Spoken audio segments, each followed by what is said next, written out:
All about stakeholders, Part 1. Stakeholders and definitions. Stakeholders are central to business ethics and strategic analysis.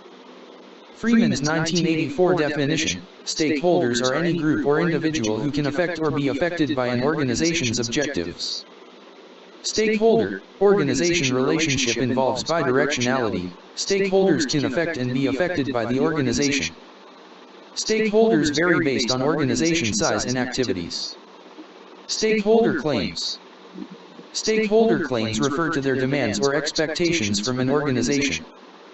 Stakeholders want to influence or be affected by an organization's activities. Direct stakeholder claims involve those with a voice and include trade unions, shareholders, employees, customers, suppliers, and some communities. Indirect stakeholder claims come from stakeholders unable to voice their claims directly due to reasons like powerlessness, lack of existence yet, no voice, or remoteness. Indirect claims require interpretation by others, making representation problematic. Challenges in interpreting indirect claims. Indirect stakeholders lack clear voices, making their interpretation challenging. Interpretation difficulty arises with environmental needs or claims of future generations. Reliability of spokespersons representing indirect stakeholders, example environmental pressure groups or terrorists, is unclear. Lack of clarity hinders the operationalization of indirect stakeholder claims in decision-making processes. Mendello framework for stakeholder influence. The Mendello framework is used in strategic analysis to assess stakeholder influence on an organization's objectives and strategy. It estimates stakeholder influence by considering their individual power and interest in the organization's affairs. Influence equals power x interest. Challenges and dynamics. Measuring stakeholder power and interest can be difficult and dynamic. Changing events can cause stakeholders to shift positions on the power and interest map. Strategy is determined by the stakeholder's position on the map. Stakeholder quadrants. Top left, low interest and low power stakeholders can be largely ignored. Bottom right, high interest and high power stakeholders have the most influence. Bottom left, high power but low interest stakeholders can increase influence by reawakening interest. Management strategies. High interest, low power stakeholders can form coalitions to increase their overall influence. Strategy: keep stakeholders informed. High power, low interest stakeholders can increase influence by rekindling their interest. Strategy: keep stakeholders satisfied. Impact on decision making.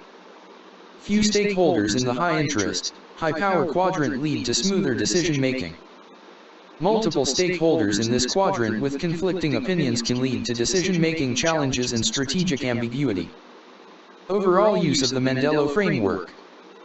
The Mendello framework helps understand stakeholder influence over an organization's objectives and strategy. It aids in determining management strategies for different types of stakeholders. Categorizing stakeholders, different approaches. Internal and external stakeholders. Internal, employees, management. External, customers, competitors, suppliers, etc. Narrow and wide stakeholders, Evans and Freeman. Narrow, most affected stakeholders, shareholders, employees, customers. Wide, less affected stakeholders, government, less dependent customers, wider community. Primary and secondary stakeholders, Clarkson.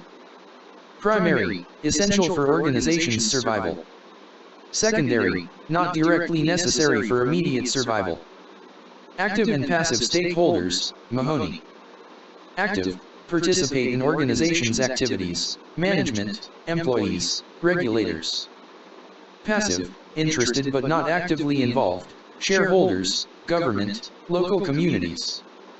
Voluntary and involuntary stakeholders.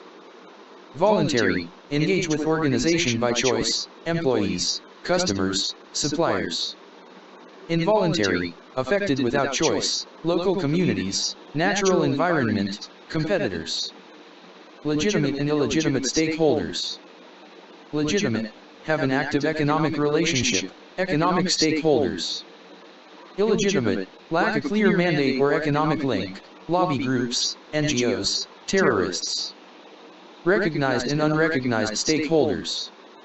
Recognized, stakeholders' claim is considered valid and acknowledged. Unrecognized, stakeholders' claim is considered invalid and disregarded. Known and unknown stakeholders. Known, stakeholders identified by the organization. Unknown, stakeholders not yet identified, undiscovered species, distant communities. Complex nature of stakeholder categorization. Categories depend on perspectives and situations. Different categorizations can have ethical, strategic, and decision-making implications. Considerations for ethical decision-making. Organizations may have moral duty to consider all possible stakeholders. Ethical and moral implications in dealing with recognized, unrecognized, legitimate, and illegitimate stakeholders. Dynamic and changing nature. Stakeholder categories may change over time due to shifting events or perspectives. Organizations must adapt strategies based on evolving stakeholder dynamics. Please like, share and subscribe our channel.